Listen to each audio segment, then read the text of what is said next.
Sakalayan Gunarnavasya Vande Guru Sri Charanaravindan.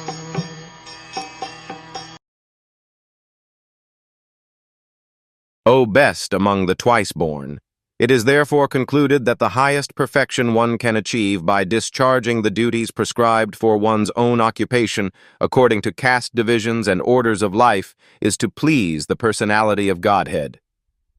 Human society all over the world is divided into 4 castes and 4 orders of life. The 4 castes are the intelligent caste, the martial caste, the productive caste, and the laborer caste. These castes are classified in terms of one's work and qualification and not by birth. Then again, there are 4 orders of life, namely the student life, the householder's life, the retired, and the devotional life.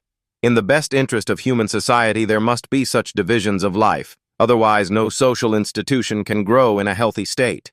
And in each and every one of the above-mentioned divisions of life, the aim must be to please the supreme authority of the personality of Godhead.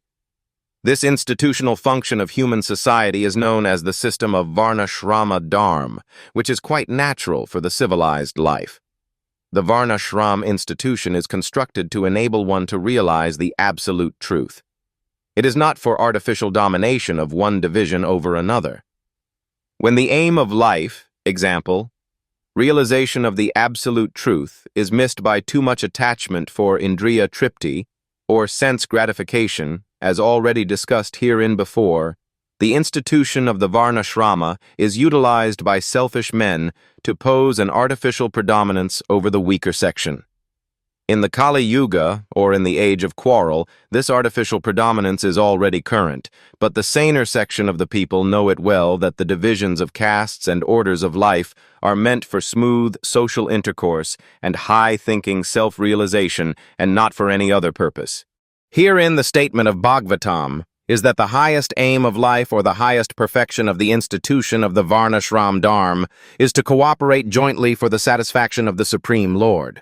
This is also confirmed in the Bhagavad Gita.